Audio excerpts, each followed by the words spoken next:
সুপ্রিয় দর্শক, আপনাদের অনেক কমপ্লেন আপনাদের মায়েদের প্রতি। কেন আপনাদের মারা ওই যে শোকেসের কাচের জিনিসগুলা সাজায় রেখে দেয়, আপনাদেরকে খেতে দেয় না? আমারও কমপ্লেন ছিল, আমিও আপনাদের কি বলে বিকল্প নই।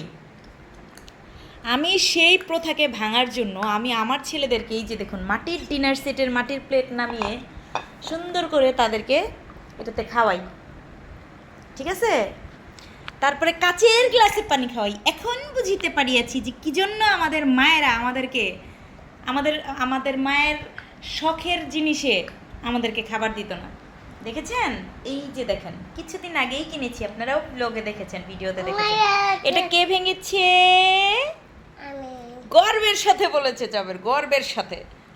এই যে একজনে, ওর হাতে একটা হাড্ডি, এই যে ওর হাতে একটা হাড্ডি, কি সুন্দর কর কর কর কর করে খাচ্ছে, দেখছো?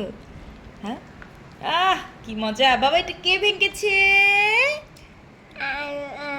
কলার ঝাড়ে দিয়ে বলো, এইভাবে কলার ঝাড়ে দিয়ে বলো আমি, বলো এইভাবে।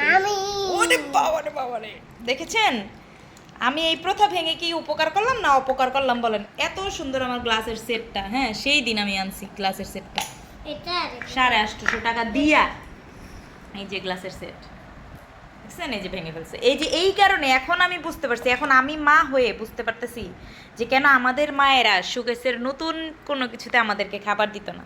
ঠিক এই কারণেই দিত না। তাদেরকে স্টিলের থাল দেওয়ার দরকার, স্টিলের থাল, বুঝছা? দেখো করেটা কি, দেখো করেটা কি, করেটা কি, করেটা কি বিলাই।